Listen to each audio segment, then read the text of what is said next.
Terry Cassidy, Project Camelot, Whistleblower Radio, and we have another guest. We have Paul Richard Price, who's coming on the show for the second hour. Sorry, we're starting a little late with him here, but that was just the logistics of the situation. And I don't know, do we have Paul on the line yet? Yes. Hi there, how are you? I'm doing fine. How are you, Carrie? I'm doing great.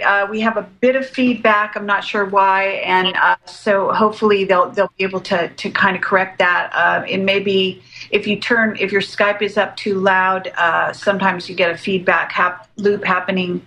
So just an FYI on that. At this moment, what I'd like to do is have you introduce yourself, if you wouldn't mind, and tell the people. This is a really fascinating guy, I have to say, and I can augment some of the things you say with some of my perceptions on you. But why don't you go ahead and introduce yourself? I think that you've been kind of in the public eye for a while now, Paul. I don't know for how long. Although there may be some areas where you are, you said you had actually put yourself as a write-in candidate on the presidential ticket recently. So that must have made you somewhat notorious, at least in that regard, for people that follow that sort of thing. But why don't you introduce yourself briefly here? Okay, hello, yeah, thank you, Carrie. I'm Paul Richard Price. I'm a writing candidate for the office of President of the United States this year. And I'm the only candidate not asking for a dime in campaign finance contributions. I do not want to be considered a paid-off individual. Like I've told people, I want them to spend their own money on things that they believe in, and to use the power of the individual and the power of the internet to get the word out. And I could go into more detail about that later on, but I'm an author. I've written the Prophecy Chronicles series, the third and final book in the series. Redemption is out in paperback and on Kindle download from Amazon.com and from CreateSpace. And you can go to my website, Redemption, theprophecychroniclesbook.com, and you'll find a link on the second page for the ebook store, or the e-store, I should say, for my book. And you can order it from there. And if you would order as many as possible, you'll help support me in my campaign and what I'm trying to do to help others out. So, and another thing, my father is a Roswell witness, Carrie, as you already know.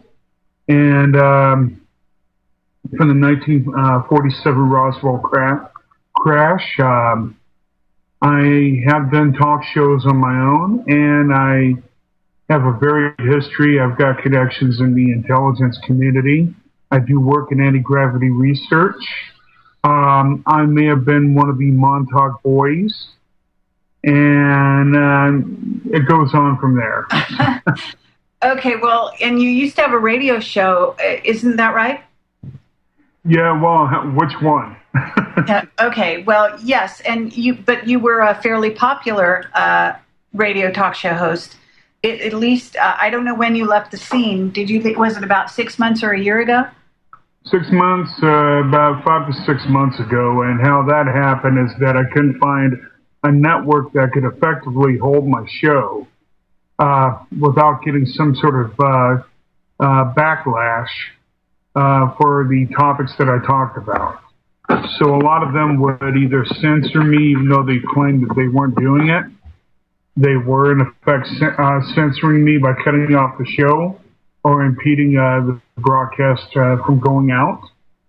And I had quite a bit of problems with that, and I decided to put the show on hiatus for a short time due to the fact that also I needed to finish my final book in the Prophecy Chronicles series.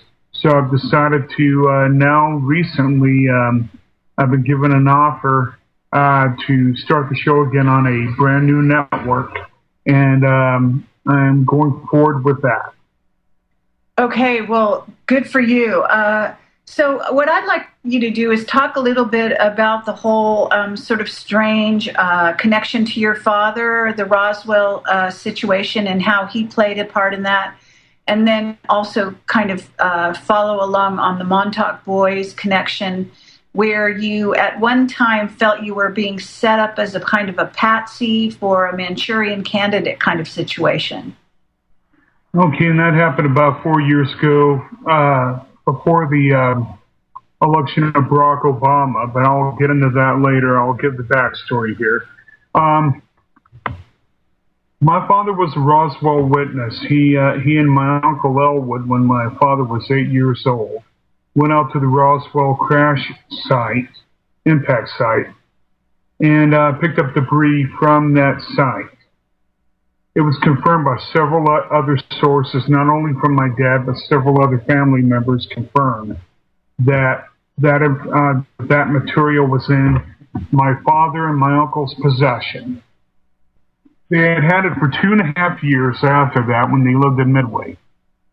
And then all of a sudden, it disappeared and nobody knew what happened to it. Well, my father later on went on, as a young adult man, he went on to join the Marines, became an expert marksman, was given a quote-unquote medical discharge. And from what I've heard from other sources, one being a former National Security Agency officer, I'm not going to mention his name, but he's well known for psychological operations, had known my dad in Vietnam, and that my father, from what he told me, my father has basically confirmed it, that he worked as an assassin for the Operation Phoenix program, CIA in Vietnam. During that time, in 1968, I was born prematurely. I grew up to have above average intelligence. I had it even once when I was in 7th grade. I had it tested as high as 163. And then later on, or even before then, when I was in 6th grade, or 1st grade when I was 7 years old, I had been brought into a test program that was sponsored by the CIA and the National Security Agency. And it was to find children who had aptitudes for remote viewing. This was at the early stages of the program. They tested me to see whether or not I had psychic capabilities or not. And in fact, when they did the test, and I think you know, Carrie, about the test I'm talking about, where they had the diagrams, where if you flipped it on one side, they told you, is this a squiggly line? Is this a triangle? Is this a hexagon? Is this a square? So on and so forth. You know the test I'm talking about, do you not? Yeah, more or less. Well, statistically, the odds are that you're going to make one or two of them randomly. When either you make them all or you make none, that will pique any researcher's interest, due to the fact that statistically you're going to randomly at least make one just by random guessing. And I ended up missing. Paul, we're going to go to a commercial break here, and we'll be right back with Paul Richard Price. Thank you. Welcome to the world's meeting place. American. It's practically narcotic. Freedom. Oh, yes, I like very much. Radio. You're an American institution. American Freedom Radio. Whistleblower Radio, and we are talking to Paul Richard Price. Okay, Paul, so you were in the midst of explaining how you started to take a test for your psychic ability. Yeah, they had given me a test, and to make a long story short, I failed every single of the I don't know if you'd call them questions, but when they were showing me the cards, I missed every one of them. But here is the interesting part. I missed them, though, in order of sequence. I missed them 5 ahead. I hope you understand what I'm getting there. In other words, I projected and saw what was about to happen ahead in the future, 5 cards ahead in the future. When they Okay. went back and studied it, they found out that, well, he may have missed every one of them, but if you look at the order, he was 5 ahead in the sequence. And that shows a very strong precognitive capability. My father then was very afraid after they had done those tests on me that a shadow group was going to try to kidnap me as a child. He had told my family, my sisters, and my younger brother, my younger sister, my 2 older sisters and such, to make sure that I got home safely and that if anyone tried to pick me up, to run with me, make sure I did not stop.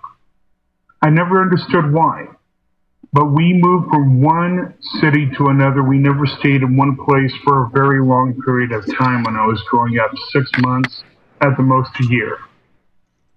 And everywhere I went, I was tested. They tested my IQ. They did other intelligence tests. And they were monitoring me for a very long time. And I didn't know why. I didn't really care, but to go back even further back after I got that initial test done, though, Carrie, my father abruptly took me to Montauk Point in New York back in around 72, 73 time frame on a trip, and I was the only one that went with him. I didn't exactly when I was a kid, I did not remember where I had been or why I was there. I just remembered certain details.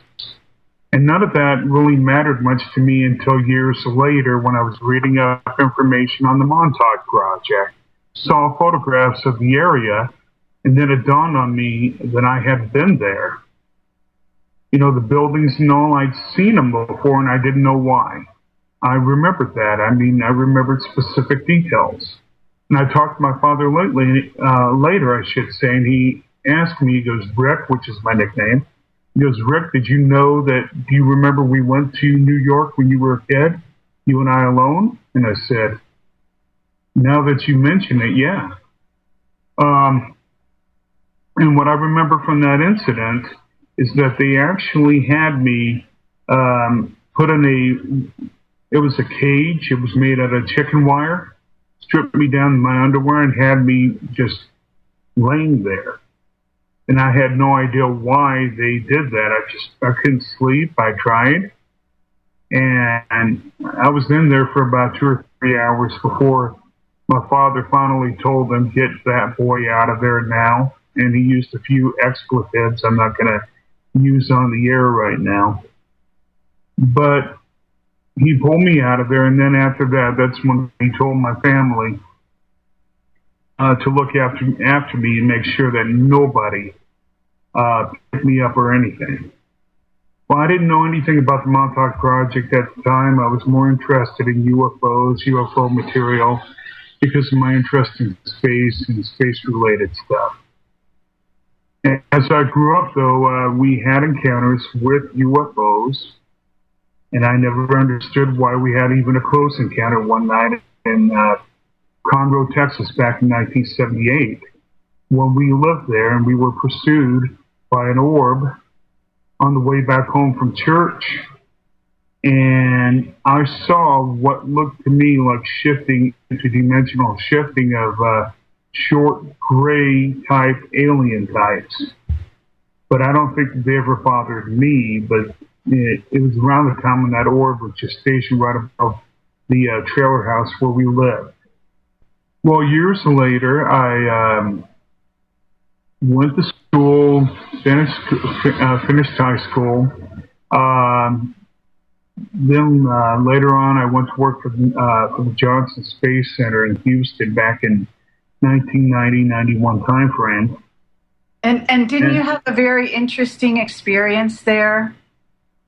I was about to get into that, Carrie. I just wanted to make sure that you were going to go in that direction, because that's a really bizarre story. It was. I was hired there, and then I had what I call MIDs, Men in Black. They are real people. It's not just a fictional story that you see either in comics or in the movies or even on radio and such. They are real. But my indication was when I worked at NASA, the MIBs or National Security Agency operatives. And they're there to do security, or at least they were in that point, for top secret programs dealing with NASA and the Department of Defense. What happened was I was hired there and I worked at the cafeteria. I was a pot washer, and I was just glad to work at NASA. I wanted to be an astronaut, but then I found out that I had epilepsy, which basically tanked my dreams of becoming an astronaut. So I thought, well, if I can't be an astronaut, I'll work in some capacity for NASA. And I made it a point to ride up 12 miles to and 12 miles back on my bicycle to the Johnson Space Center when I lived in Houston. And I was bound and determined to get a job there, and I got a job there, mind you. Well, what happened was I was being trained as a manager there, and I ended up coming up with an idea for a system called the electromagnetic pulse reaction engine. It's a pulse detonation electromagnetic plasma system, and that's all I'm going to get into on the show tonight. But what happened was I didn't know it at the time, but NASA and the Air Force were working on a similar technology as a classified program, and it was actually that system that actually was used to propel the Aurora spy plane. And I think you've heard of Aurora. It is not a methane pulse detonation engine. It uses the air and generates a plasma that then is pulsed out the fat.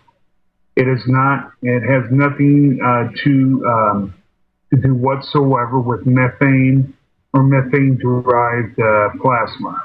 It is a pure electromagnetic system, and that is what they call a Phase 4 technology or Tier 4 technology.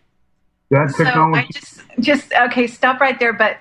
I just want people to understand that this is, so you're going to NASA, you get a job as a pot washer, right? Yes. And then they train you to be a manager. And meanwhile, you come up with this amazing system that parallels their own development into this area, right? Yes. And then what did you do? Well, I ended up trying to see if I could get into one of the engineering departments at NASA to work on a classified program. And I ended up talking to a guy who I found out later was a member of the Inspector General's office at NASA. And he was working with the FBI during the Operation Lightning Strike investigation. Now, they can look that up online. I don't have a lot of time right now to explain it. But it was corporate espionage that was being dealt at the Johnson Space Center. Pardon me, that the FBI was investigating. And I happened to work there at that time. It was during the first Gulf War. And I ended up talking with this man about it, who told me he was an engineer working in the Life Sciences Directorate. And I asked him, I said, "You're an engineer. Do you think this will work?" Well, he told me then, Kerry, that he didn't know, but he asked me to draw out what I was seeing.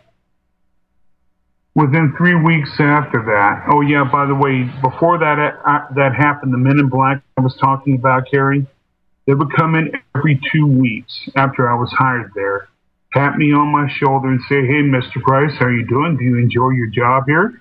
And I would say, "Yes, sir." I didn't know who these guys were. But I thought, hey, they seem to be awfully friendly, and I thought, okay. I was kind of naive back then. Well, at the point when I talked to that man, who I found out later did work for the IG's office, those guys who would come in every 2 weeks to check on me, then stopped talking to me. They went in there and talked to my boss, Mr. Henry Conran, who was at the time the director of both the on-site cafeterias, Building 11 and Building 13.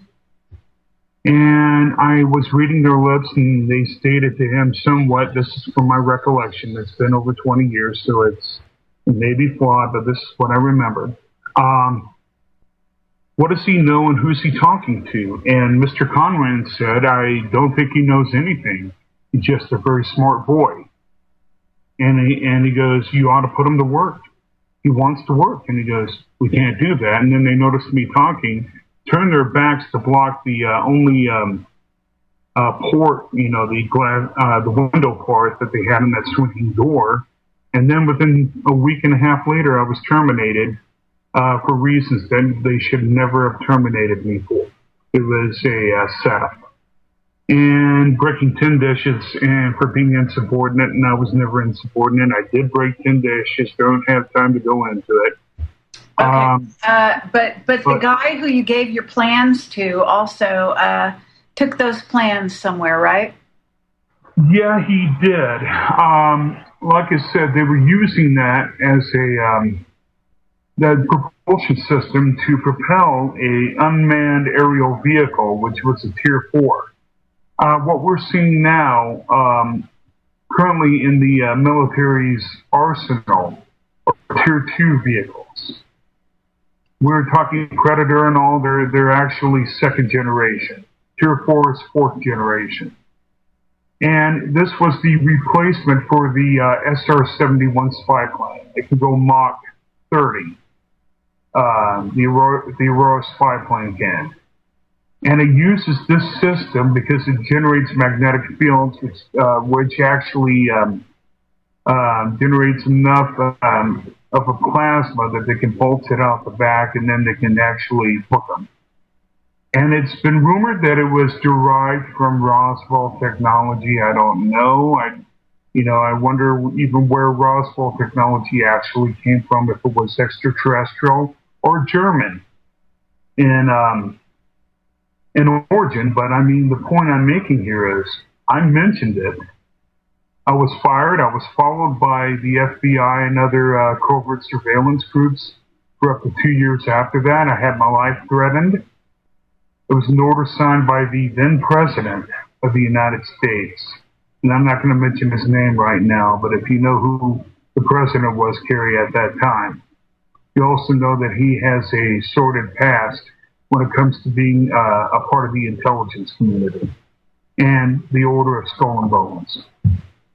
Okay, and I'm sorry, you said, did you say you were what? You met him, or I don't, what was that link? No, I met a son who later became president, but that happened a few years before then. But no, I was told by a operative who is now retired from the NSA. But he went by a code name, but I know who he is. I'm not going to mention his name over the air, but he is an associate of Colonel Alexander's. And he was sent to find out who I talked to and to take out executive action if necessary. And if you know what executive action is, Kerry, that is an assassination order. He befriended me and put me under protection at that point, and I'm thankful for it. We're kind of diametrically different people. I'm a Christian. He isn't. He is one of the founders of the Temple of Set, and but he knew that for some reason he knew that I had a good heart, and he wanted to try to help me if he could. And I'm thankful for it. And if he's listening, I want to tell him I'm very thankful for him protecting me when he did. Okay, but then what, I guess, don't we at this point sort of need to, so you went on with your life, I assume, right, at this point? Yeah, but I got kind of curious as to why did they fire me and why were they trying to kill me? I didn't know why. So I started researching into the science behind what it was that I was working on. And it led me into some areas dealing with anti-gravity and warp field research. And I studied as much physics on my own as I could, Kerry. And let me ask you, Kerry, are we about to go into... We're about to go to a break, and we'll be right back with Paul Richard Price. actually about to go into a little bit different area of his life with regard to the whole story that he's trying to lay out here. So, so do you know where you were exactly, Paul, right before the break? Well, I was explaining to the audience as to why I got into anti-gravity research. And it was actually a direct consequence to what happened to me at NASA because I've got, and I'll tell your audience, I have Asperger's syndrome. I didn't find out until I was an adult, but I knew that there was something a little bit odd about me when it came to interpersonal relationships, because it was hard for me to communicate with people because they thought I was talking like I was from Zeta Reticuli, okay? Okay, but actually we only have 15 minutes. We only have 15 minutes left of the show. So I think that we need to get into this Manchurian Candidate story real quick. Okay, well, I was that's a part of it. I'll make the other part very brief. It led me into research into anti-gravity. I have since written 2 papers on the subject. One, I did a presentation on one this past March on warp drive and on a new concept for gravity, new definition. Well, what happened was because of my research into anti-gravity theory, it led me to get involved with some interesting folks that were involved in the intelligence community. One of them being Gordon Novell, and others that are a part of the group called the Aviary. And that includes Gordon Novell, Colonel John Alexander, and many others that I'm not going to mention at this point, but they're 2 very public parts of that group. About 4 years ago, there was a conference, the selected conference that I helped arrange at a certain government contractor in California, which I'm not going to mention their name right now on the air. But during that time, there was hatched, from what I found out, a plan by a certain key group of intelligence officials to set up an attempted assassination attempt on a certain presidential candidate who is now President President Barack Obama. In that, what they were going to do is try to use a patsy, as they had done so successfully in the past. So we were talking JFK, Robert Kennedy, and many others, to set up a guy to be a patsy, another Lee Harvey Oswald type scenario, so that way they could curry favor with the new administration. What happened, though, is that it backfired. They were going to use me, I do believe, to be that patsy, and I didn't go for it. I'm a student of history, even conspiratorial history, and let me lay this down for your audience. I wasn't, up until 1990, I was not a conspiratorialist. My father would tell me things, and I kind of scoffed at him and laughed at him at the time. I didn't believe it until after I had my own personal experiences, and that changed my mind. But I did remember the things my father taught me about the JFK assassination. My father has intimate knowledge of that assassination, but I can't go into detail what it is or how he knows. Needless to say, it gave me the knowledge base that when I saw a lot of the stuff going down, I said, I got to get out of here. And I did get out. I was in California. It was in the San Diego area. I got back, and then I tried to contact a certain guy who's known in the UFO community as a man who used to work for Area 51, Dan Burrish. I tried to send him an email. To kind of make a long story short, the email was intercepted by the National Security Agency. They sent a copy of the email to the local or to the regional office of the Secret Service in Billings, Montana. A agent came to my apartment and wanted to question me. He did question me in detail. I explained to him why I did what he did, and he said, well, why didn't you come to us directly?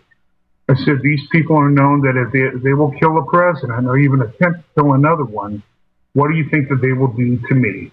And he agreed with me on it. And soon after that, if you remember Kerry, if you remember when he was campaigning, Brock, was that in San Diego, he, quite a few of the Secret Service contingent was called off. And he was left very vulnerable. So, kind of make a long story short there. Okay, wait one second here, Paul. I want you to be very careful with the way you talk about what happens, okay? Okay. Remember, you were taken to a gun store, but I don't want you to name any names. It's important. Yeah, I was taken to a gun store, and this individual met another individual there. It wasn't a gun store, actually. It was a restaurant. But what happened was this individual was going to give this other individual a gun, and he was going to buy a gun and a camera. And he wanted me to be the one that bought the gun for him, this other individual you and I both know. And he abruptly changed his mind at the last moment. And I knew at that point, I said, I need to get out of here. And this happened before the Secret Service interview they did with me. And that led me to believe that I was being set up. He would have had the means, the motivation, and the man has a history. In the past, it was said that he may have been involved in some way or another in the planning and execution of an assassination of a president. Okay, that's probably enough right there. But at this moment, what happened there was also an indication, was there not, that other people might have been set up? In other words, they weren't just setting you up. They might have had several potential patsies that they were, isn't that true? Well, I know of myself, but if you understand the planning, if they can't do it with one, they'll try to do it with many. Look at the fact of Lee Harvey Oswald, for example, or even Sirhan, or even the man who was claimed to have shot and killed Martin Luther King. There are issues here that we have a government that's out of control, and this is one thing I want to get into right now, and it's a good segue. We're dealing with our government right now who has authorized the Patriot Act after what could have been a false flag event on 9/11. Now they have authorized phase 2 of the Patriot Act, called the National Defense Authorizations Act. If we have a government that will trample on our freedoms and think of our Constitution as nothing more than a piece of toilet paper, what do you think? Could you put it past them, or to set a guy like me or several men like me up to take the fall for something that they're planning to do, to, in my opinion, help to initiate a new world order? In other words, create chaos, so they are the ones who are the saviors within the chaos. They planned it, they executed it, and then they have the solution at the very end. And I see that happening. And one of the primary reasons why I got into doing talk radio is to help expose these fallacies that we see in government and to get the truth out to people, because, Carrie, like you know, we're not being told the truth by the corporate media. And because of this, the truth will never be gotten out about what may have the attempt on Barack Obama's life, which I'm thankful, and I can say, even though I don't agree with some of his policies, I don't think that it's right for any man to be taken and killed because he doesn't, because people do not agree with him or agree with his nationality because of the fact that he. But let's get into the mind control aspect of this. And I don't know, it's possible that they might be able to give us a little more time on the radio show, they're saying here. I'm not sure what's going on with that. But, because there was an aspect at which you were in a situation during that time where and again, I just have to stress to you, because I want to protect you, that you don't name names here, right? I'm not going to. Okay, but you were in a situation, were you not, where you were vulnerable? You were. I can't remember the exact details, so I don't want to put words in your mouth. But do you want to describe what happened, how you ended up with even being in a situation such that you would be asked to buy a gun for a purpose? Did you understand the purpose back then? Well, I only knew from what I remembered of my research into the Kennedy assassination. And I guess we're about, I think I'll hold off until after the commercial break, Gary. Okay, thank you. Let me see if we're going to be able to continue on. Let me check with the station, okay? Yeah, no problem, Gary. And we are talking to Paul Richard Price. They're giving us a bit of extra time here for about the next 30 minutes to expand upon the topic that we're on, which is the idea of a Manchurian candidate being prepped and positioned to assassinate a president. This is obviously a highly volatile subject, and we're just trying to kind of go into the mind control aspects of this kind of thing.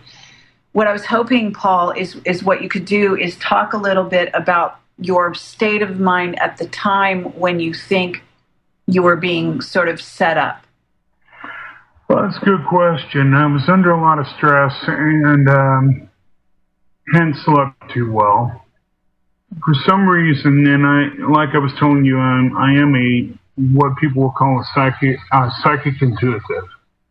Part of the reason for that is when I was younger, too, another program that I might have been involved with was a covert program to develop a mind-controlled soldier, but that's all I can get into. The program is still classified. And certain entities... But wait one moment. Why do you think you're part of that program? Is that going back to the Montauk Project? Or it's going back to even before Montauk. It was the reason why I was brought to Montauk in the first place. Have you ever heard the term indigo children? Of course. I was considered one of the first. And why do you think that about yourself? It's not that I thought it about myself. It's what I've been told by several people I know that were affiliated with classified government projects. Okay, go ahead. One of them is a college professor at San Antonio College in San Antonio, Texas. I'm not going to give his name, but he was a psychology professor there, and he also was an engineer, or a theoretical physicist is what he was. And he told me that there was more to me than what he could tell me. There was a project where they did covert implantation of what they call biochips. And these are microprocessors that were grafted directly into the brain. It was an experiment to enhance memory, cognitive function, and to open a person up to suggestion, to commands.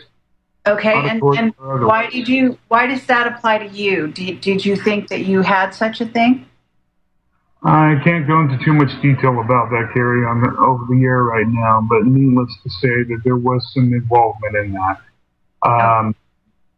And the only reason why I'm not going to talk about it openly right now is because it could cause problems with my family and people that I care about. So, and it's still classified, so I can't really discuss anything further about it, other than the particular point that would lead me into being able to be programmed for a Manchurian candidate style situation.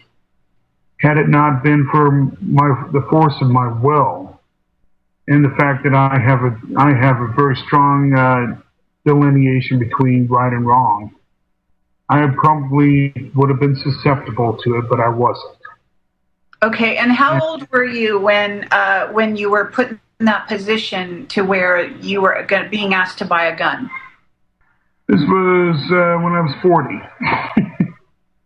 40 years of age, yes. Okay. It And happened. go ahead. Go ahead, Carrie. Go ahead. No, do you want to say how many years ago that was? That was 4 years ago. It Okay. was right before Barack Obama got elected. Okay, and he was due to visit San Diego at that time. Is that right? Yeah, before Raleigh.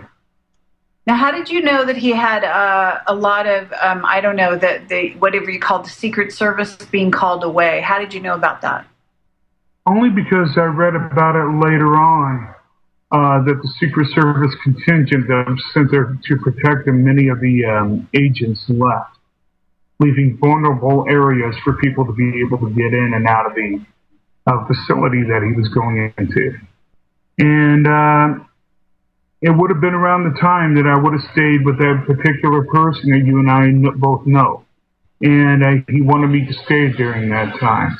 Now, at the time when he wanted me to buy that gun from that pimp, he was going to also buy a camera and take photographs of the transaction, which would have led a... But did he tell you, I'm sorry, did he tell you why he was going to do that? He said to protect himself, but he didn't need the gun. I was able to find out later that he did not need the gun after all. His life wasn't threatened. In fact, the man that he claimed was threatening his life was the same man who was going to sell him the gun in the first place. So what did that make you suspicious of what he had in mind, or what happened there?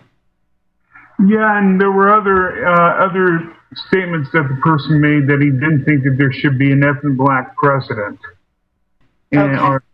And I'm not going to get into more detail than that, but I guess that gives your audience a basic overview of what really occurred. And I'm sitting there and I'm saying, I cannot be around this. This is wrong. I will not be around this. And something kept telling me, and I kept referring back to my knowledge of the Kennedy assassination. And I realized, I said, this was exactly what happened to Lee Harvey Oswald, to a T. And I said, they're following the playbook. Why do you say that this is what happened to Lee Harvey Oswald? I mean, from my understanding, Lee Harvey Oswald was involved in the CIA, and he was even sent to Russia to substantiate all of that, and so on and so forth. In other words, he was groomed as a patsy for a very long time in advance, whereas you do not appear to have been groomed in that quite the same way. What do you have to say about that? Well, Lee Harvey Oswald, if you look at the information, was not a willing patsy. He tried to turn evidence into the FBI and other authorities before the assassination, warning them about what the group was planning to do. His warnings were ignored, largely ignored.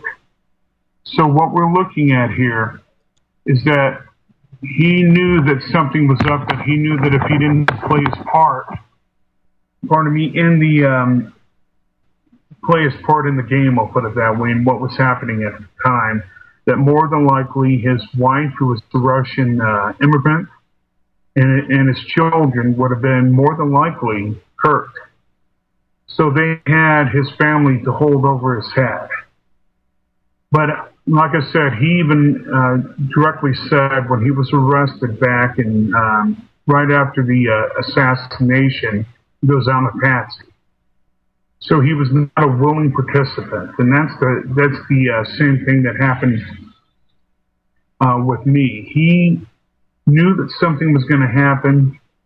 He knew for some reason that he might be blamed for it, so he got out of there as quickly as possible and went to a prearranged meeting place to meet his handler.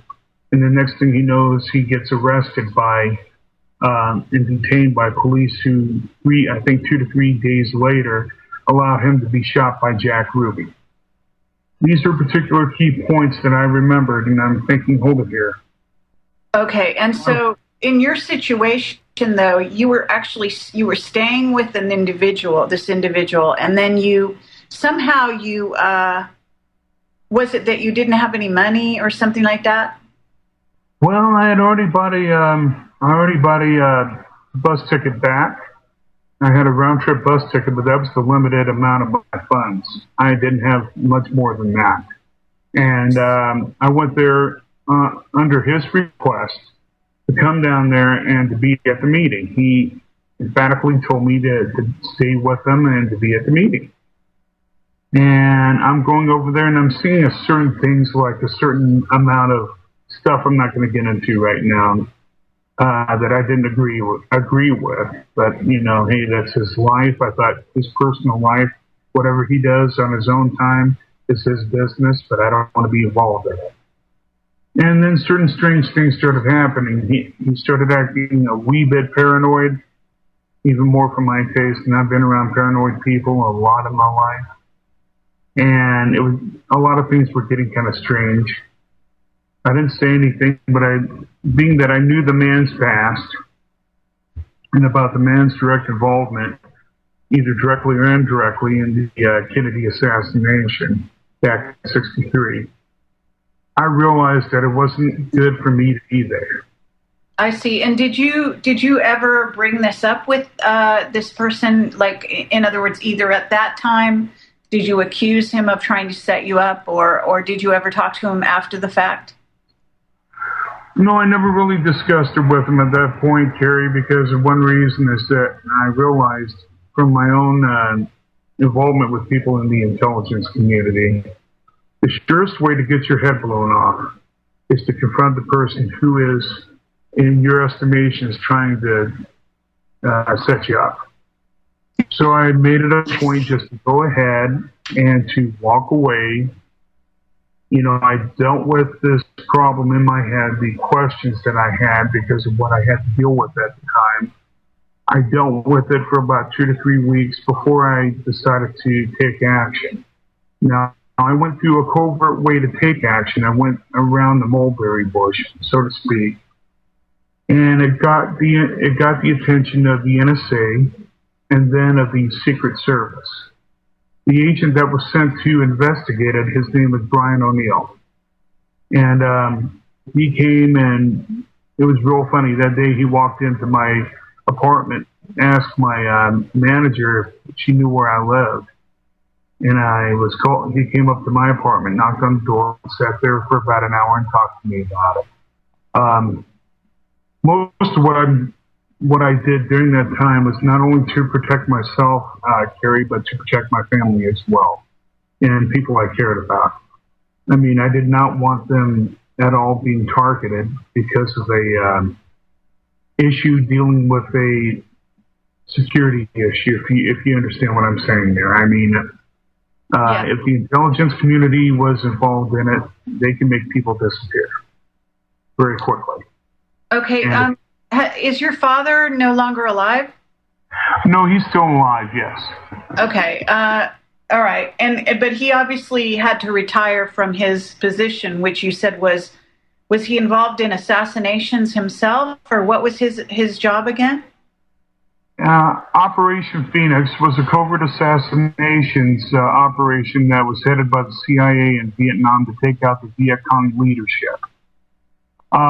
They had a series of military trained assassins who were sent over to Vietnam, snipers that is, that were sent over to Vietnam to take out the Viet Cong leadership. My father, it was told to me by a very reliable source that my father was a member of that assassinations group. My father has since, I guess, since the statute of limitations on his security clearance has, passed, he's basically admitted it now, that he was a part of that group.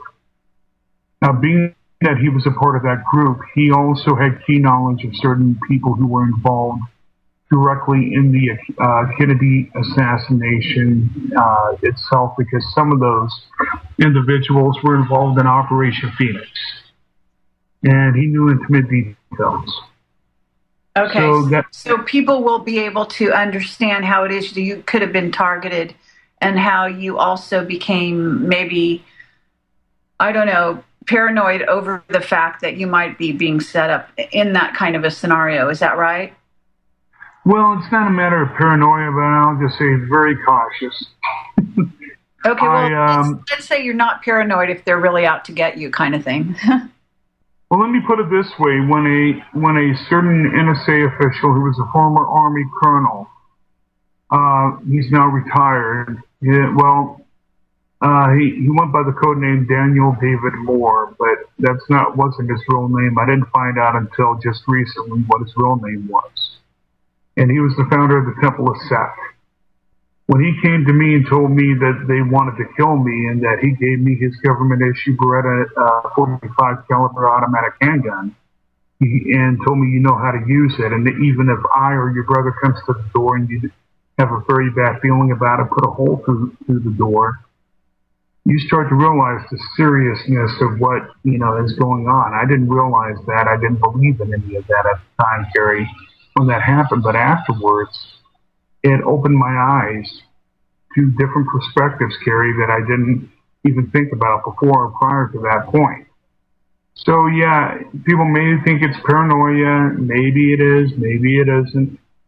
But the point I'm making here very simply is, like an old friend of mine told me one time, a missionary told me, he goes, even paranoids have enemies. Now, I don't think I have enemies anymore. Since that point, that thing happened, things have actually quieted down, except for certain little hiccups here and there, but it has nothing to do with anyone in the intelligence community. It has a lot to do with people that I know in the area that I've ticked off. Because I'm a very opinionated person and I do express my opinions quite openly. And it has ticked some people off, and it's gotten me into a little bit of problems with, let's just say, other individuals, but not anything to do with the intelligence community. The opposite has occurred, Carrie. I'm actually very well insulated now, and I'm not paranoid about that particular issue anymore. Okay, well, I'm glad to hear that. I'm very glad to hear that. But can you tell me, this Daniel David Moore, did you have other dealings with him? Did he train you? And were you trained to use guns in any way? No, but my father trained me, and I also had training in, which I do not remember where it came from, but I do have training in martial arts. Okay. And we're talking hand-to-hand combat techniques. And it scared me. One time I was forced by a brother-in-law of mine to have to defend myself, and I ended up nearly killing him after he broke a bottle and came after me and tried to stab me. Okay. And these were things that happened that I didn't even think about. It just was the reflective response. It happened 1.5 seconds later, and then everything was over with. I didn't even think about it. And I know those certain things I did not intentionally get trained in those directly. I've had some martial arts training, but nothing of that particular caliber. Right. And it goes back to, and I think you've done Duncan O'Brien? Duncan O'Brien. Duncan O'Brien, yeah. Goes back to what he talked about, where certain techniques may have been programmed. And I don't think about it much. I mean, you can see a lot of that particular thing in the new, or in the Bourne movies, right, where they actually were able to program people and to get them to do things. That is factual. It is not fiction. And it scares me enough to where I'm a pacifist. I would rather walk away from a confrontation than to ever get into one, because if I got into one with somebody, I'm afraid of what I might do. And I would rather not do that. How tall are you? 5'6.5". So you're kind not of a short, stocky guy. Okay. Do you have unusual strength? Yeah, I have had it in the past. Yeah, I was able, like when I used to work in lawn care, I could lift 50 to 100 pound bags over my head and throw them into a truck that was right above my height, around 6 foot level. Mm-hmm. Yeah, I do have interesting, or I have had interesting abilities with strength. Another thing I wanted to share with your audience, you know who Jack Serfati is, do you not? Yep. Jack Serfati had a online chat with me one time about 5-6 years ago when I lived in Roswell with my father. And then he told me that he knew of something that I didn't know about, that I may have been abducted when I was younger. Now, I do have epilepsy. And he said that part of the reason why I may have epilepsy is because of my abduction experience. I don't know how factual that is. I've had really weird experiences and visions that I've had where I went into a dimensional phase where I went into what I felt at the time as a child was a secondary dimension, where I saw evil gelatinous plasmoid creatures eating or sucking the energy out of people, literally. And I felt that they tried to get after me, but they couldn't go through the barrier. The dimensional barrier is what I'm thinking. So, I mean, I know that sounds kind of weird, but that's the vision I had, and it scares me the what out of me. That sounds very accurate, actually. Now, I have a question for you that's being asked in the chat on a chat here, which says, let's see, was your father involved in what's called the Diem Brothers killing in Vietnam? Diem Brothers killing in Vietnam? He might have, to be honest with you. I'm not sure. Daniel David Moore did refer to that statement. And let me also preface this. When I confronted my father about the statement that Daniel David Moore, which is not his real name, I'll just say his real first name is Mike, and that's all I'll say right now. What he told me was, or I told my father, and what he referred to me was, what is a brother doing telling on another brother? Doesn't he know that that will get me killed? Do not believe a thing he said, forget about it. And he was visibly shaken. Now, if you've heard the term brother, Carrie, that is a term that covert operations specialists in special forces use that comes from the term brothers in blood. And there's a brotherhood of camaraderie within the group that has done covert assassinations. And when I heard that from my father, I knew the term, which also verified what Daniel or Mike told me. And yes, he may have been involved in that, but I'm not sure of what extent or if he was the shooter or what. Okay. He still doesn't talk too much about that even to this day, and he's 73 now. So, okay. That's all. I have another question for you. You know, I don't know if you ever saw the Duncan O'Finian interview I did, but in it he describes a group of children that stand in a jungle together in, I think it was Cambodia. They join hands and something happens. Are you aware of that incident, and do you know what I'm talking about? I know what you're talking about, but I think that happened actually around the time that I was born. So I don't know or when exactly, Carrie, did it happen in 68? Well, I don't know. I don't know the year exactly, but you're saying around the year when you were born. I'm not so sure about that because I don't think there's that much difference between your age and Duncan's age, to be honest. It could have happened in 75, but I would have been about 6 or 7 at the time, and I don't know. Well, I don't know.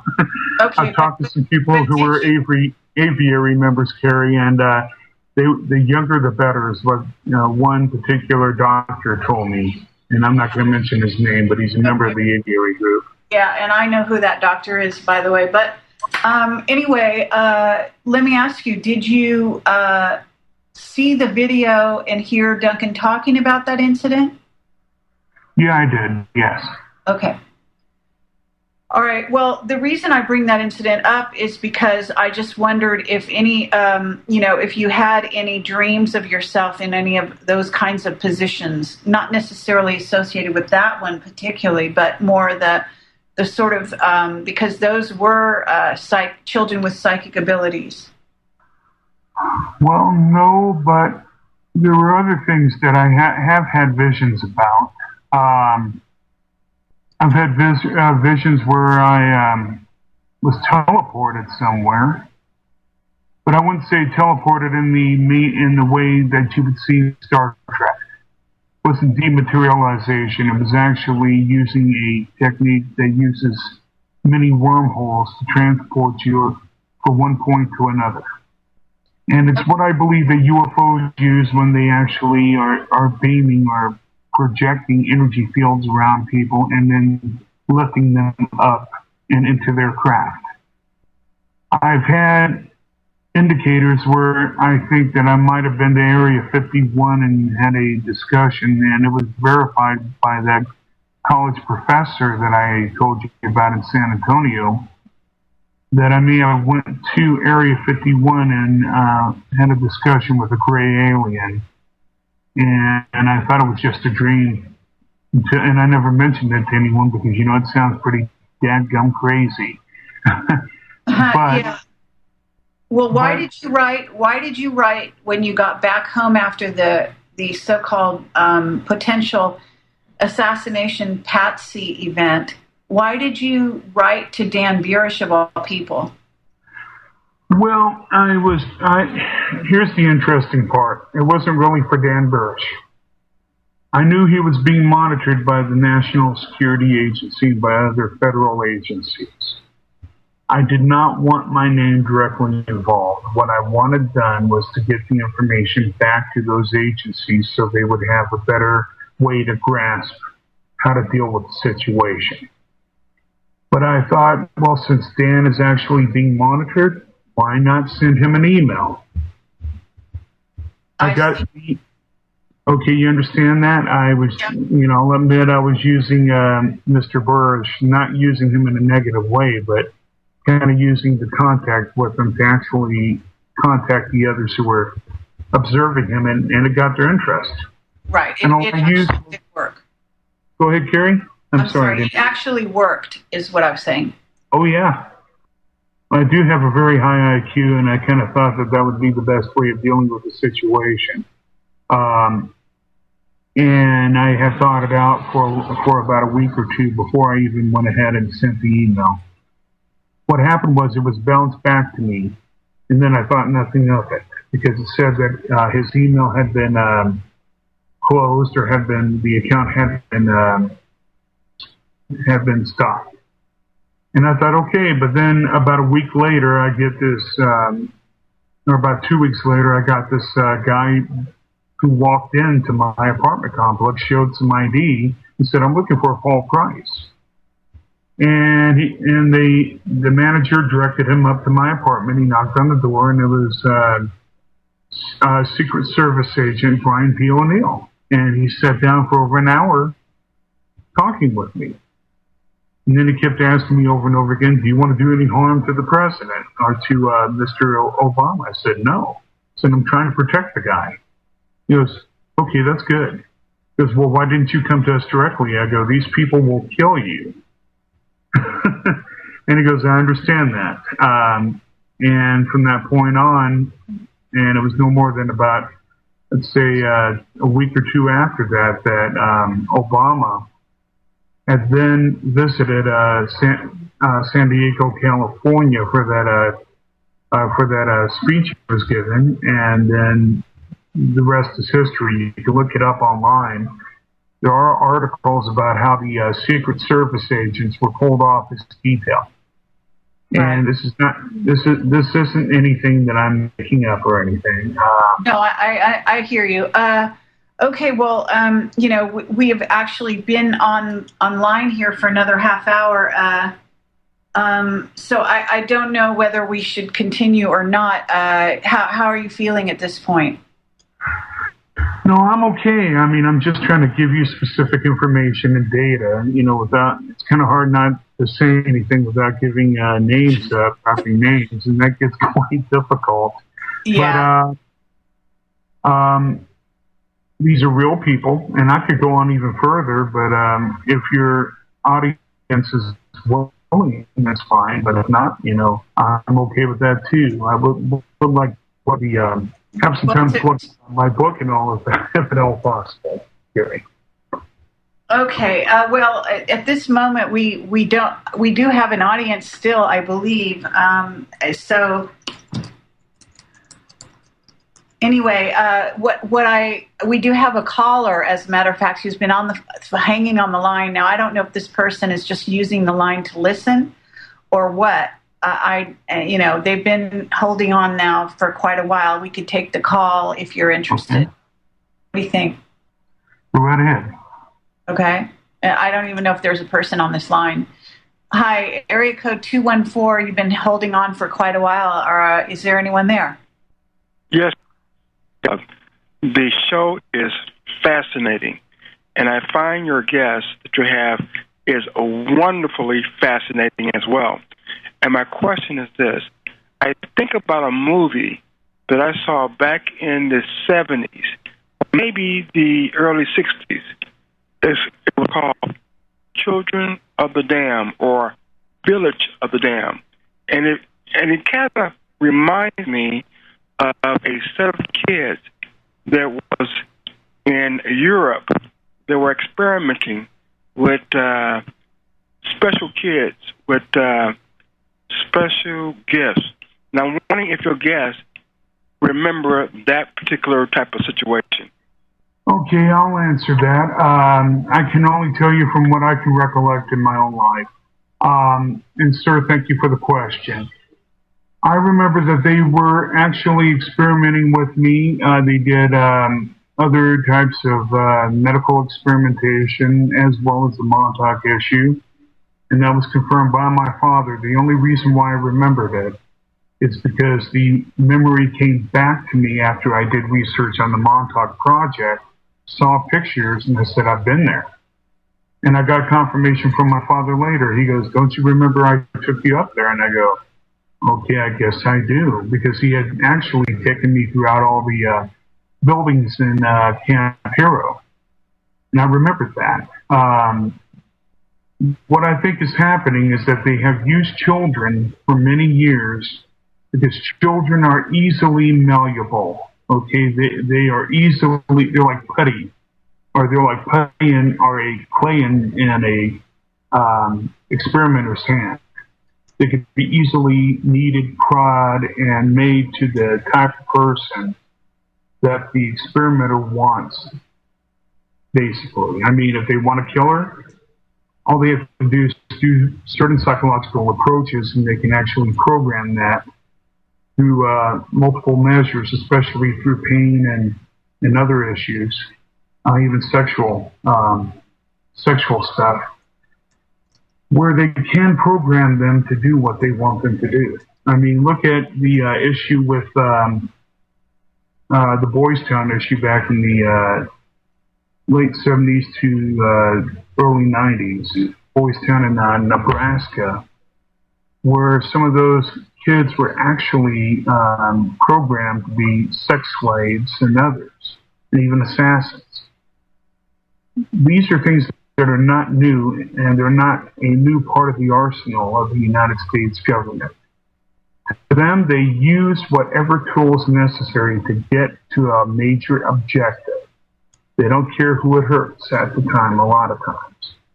They will run over people just to make sure that they get their plans initiated and brought forth.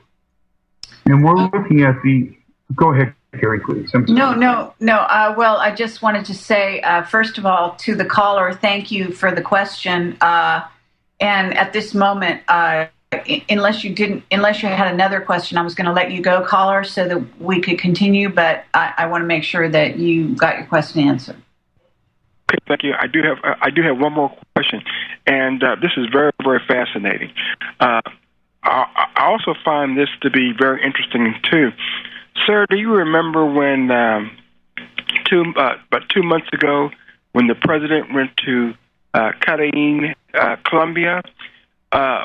And was there a situation there as well that something happened there beside this prostitution story? Could you elaborate on that? Thank you. Okay, Well, thank you, caller. Jerry, I'm going to tell you, I only know about the prostitution thing, but I do know that from what I've heard, and only heard this through the news itself, that there may have been an attempted assassination there as well. And that a few of the Secret Service agents had been, let's just say, co-opted,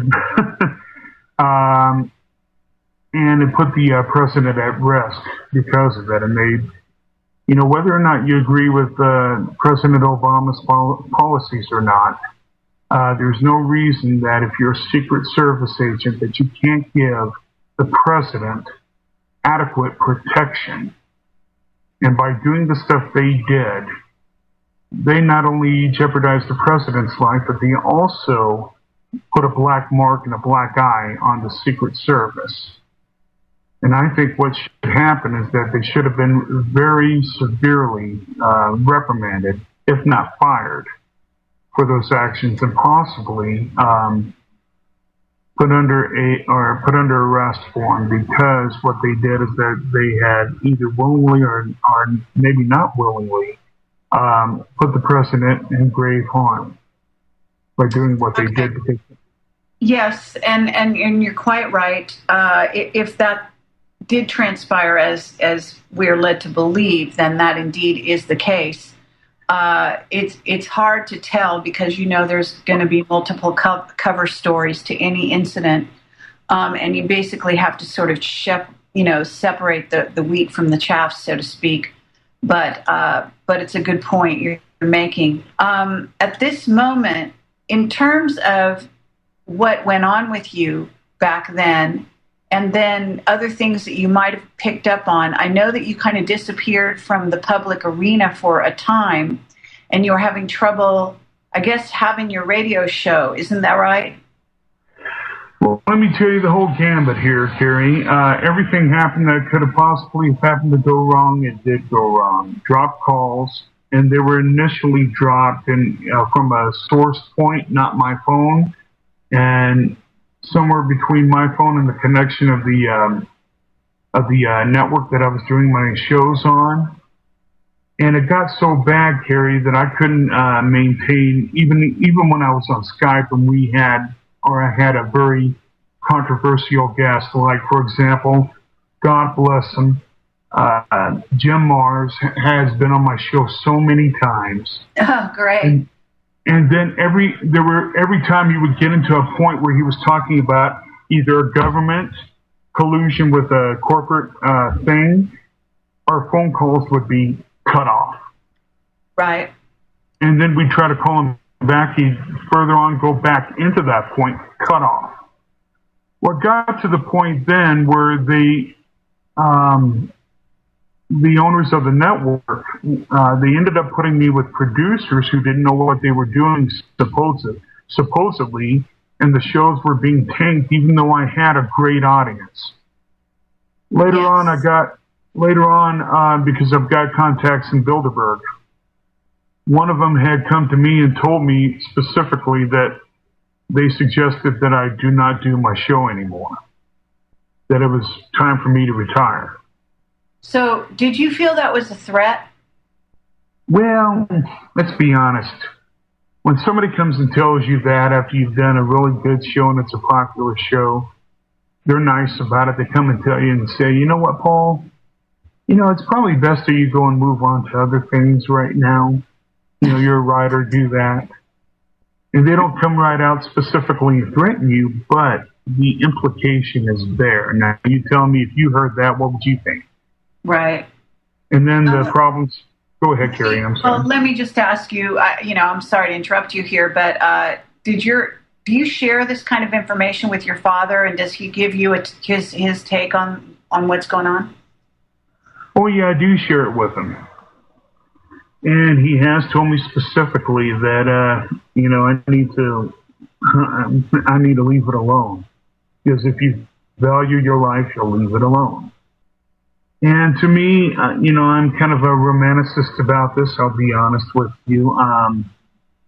I've always been a believer in right and wrong, in truth and honesty and integrity. If I lost my life because of it, so be it. If I lose my life for doing the right thing, then hey, I have a better, depending upon what you believe in eternity, where you believe you'll go or what you believe you'll do.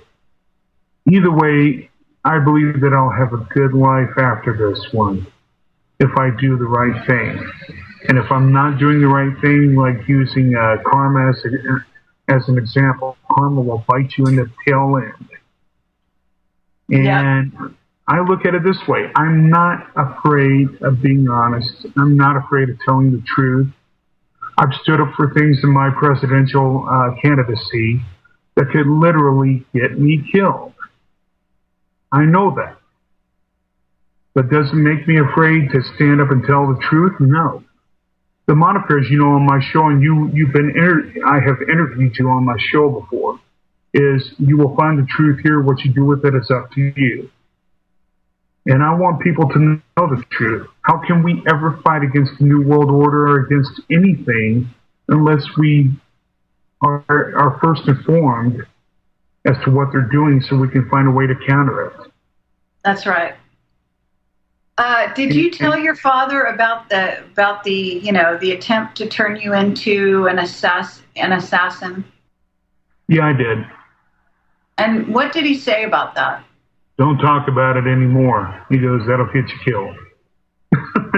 Basically, yes.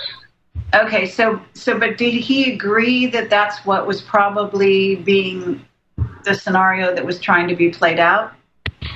Yes, he did. Did he know some of the players involved? Yes, he does. Okay. Do they know him? Yes, they do. Interesting. And just out of curiosity, what state are you doing your presidential write-in candidacy for? You mean from? Yeah, from, which state? In Montana. Okay. And you can look up the YouTube video of Paul Richard Price for President 2012 on YouTube, and you'll find it there. It states what I'm wanting to do, basically, and that is to end the Fed, to return, return the taxes back to where it should be, and that is strictly on corporations versus on individuals, and to help end military occupation and to lessen the military budget so that way it'll go back to what the founding fathers had originally envisioned in the Constitution for a military, other than a standing military that we're paying for, that may end up later on because of laws like the National Defense Authorizations Act and others to enslave us. Right. And I've been nipping that in the bud. Okay. Right. Let me ask you this. Did Jim Mars, have you told him the story you told me? I have told him. Okay, and what was his reaction? Well, he just said he understood. He's heard of similar situations happening. And you got to remember with Jim, Kerry investigated the Kennedy assassination directly. He knows the key players. Well, he's a remote viewer on top of it, and he was also he's also worked for some of the intel agencies, from what I understand. Yes, and I've also told other people. Have you ever heard of Jerry Pippin? Of course, he's a good friend. He was a very good friend to Camelot in the early days. Okay, Jerry Pippin also did intelligence work, as you know, or as you probably already know. And I've told him about it as well. Right. Now, I will tell everybody this, that I know it's kind of hard to believe what I'm saying, but I was there. I should have recorded things. I didn't do it. I'm not really one of those guys who will go around being paranoid and having take a tape recorder with me or anything like that. But when I was hearing communications between myself and another individual, I'll put it that way, the other individual, and hearing how blatant that person was about their racist views and all, that really bothered me quite a bit. And even he told me at the time he didn't think that Obama would be elected because if he did, he would have been killed. Well, Obama's been elected. Well, yeah, absolutely. He was proven wrong. No, obviously. So, just in terms of your own background, though, have you, since we talked and since all of this stuff kind of came to light for you, and you said it was only, it's only been over the last 4 years, so it's not that distant. Have you tried to do any kind of regression or any of that sort of thing, working with a therapist or any of that? No, I haven't. To be honest with you, Carrie, I've just decided to kind of let it go and go on with my life. I mean, I'm too, I was too enthralled and involved in that for so long that I just decided it wasn't worth my time. I decided that it was actually, I was better off, Carrie, to just let it go and go on with my life. I hear you. But you must have been listening to the latest, there have been a number of these, but certainly you know about the Colorado situation, right? The Aurora shooting. And you also know about the shooting at the Sikh temple. We want to hear what I believe? Yeah, I'd love to. I believe they may have been Manchurian candidates. I believe that they are actually they were sent to do a job in order to change the public's perceptions to where the public then would force their government to come up with gun control measures. Sure. And do you mind if I could tell your audience one thing? Once they take away our guns, people, we have no more freedom left. Now, I'm going to use the term, and I think, Terry, you remember one of the signers of the Declaration of Independence, in the man who wrote the Declaration, Thomas Jefferson, said that if a government rose up against its people, it was not only the right of the people, but it was their duty to rise up against said government. Now, yep. I'm not promoting a armed uprising. I think that there are other things that can be done, like in the electoral process. We have the ability, Carrie, to get out there and to vote.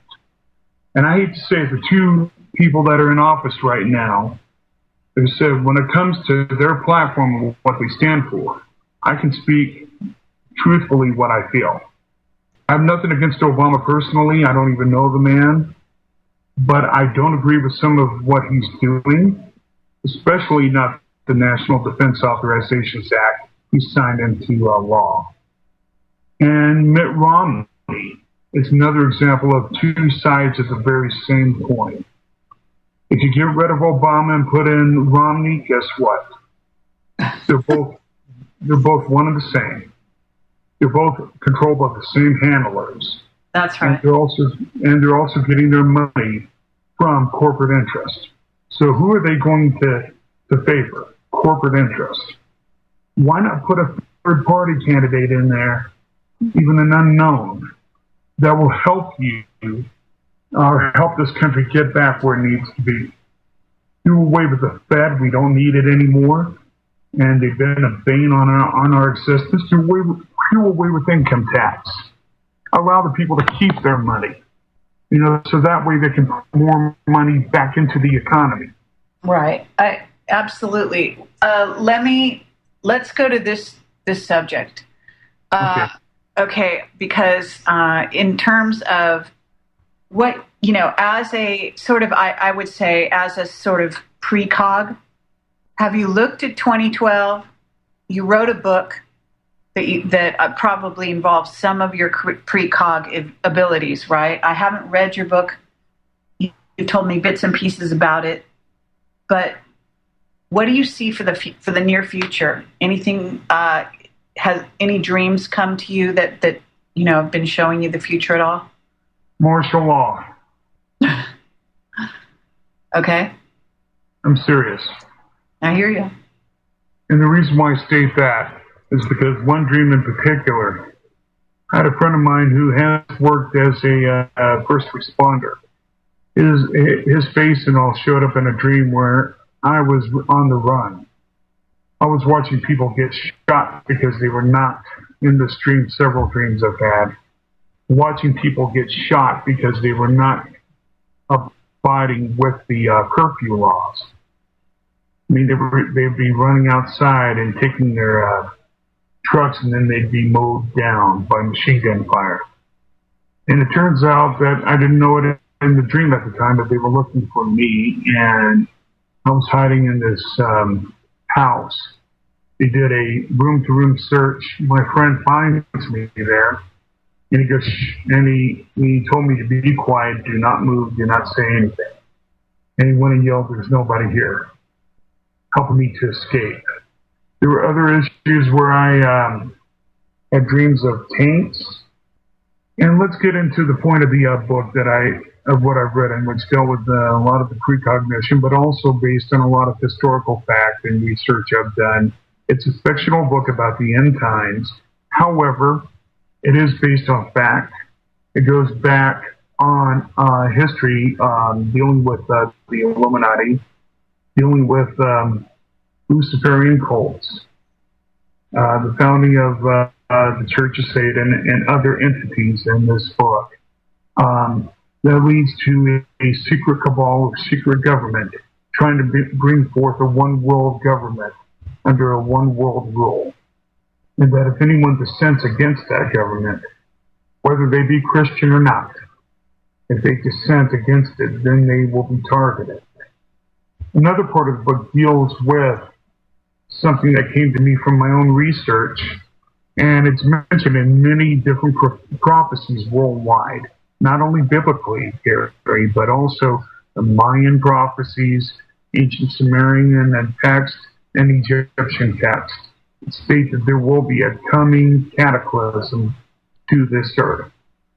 And have you seen, in other words, I'm a little more interested, not so much in your research, because most people will have heard, at least this audience will have heard what's out there in that regard. But what about you yourself? Have you seen anything to do with that in your dreams or visions? Well, to make a long story short, I have seen just at the point of martial law. And but you haven't actually seen any cataclysms per se. No, not at that point, but I do believe that they are coming. I believe that there will be changes coming soon. And just to go ahead and make a long story short here, and I guess we're limited on time right now. Part of what I've seen and all, if you want to read more about it, go to redemptiontheprophecychroniclesbook.com. Go to a link there, create space, and click on the link, and you can order Redemption. Redemption talks about the rise of a demonic force, and I have seen that in my visions as well. Okay, Paul Richard Price, I want to thank you very much for being so open and honest and being such a great sport, coming on the radio here tonight, spending all the extra time. Thank you very much, and good night, everyone. No rules, no rules, no taboo topics, no taboo topics, no fear of doom, no fear of doom. We are American Freedom Radio, American Freedom Radio.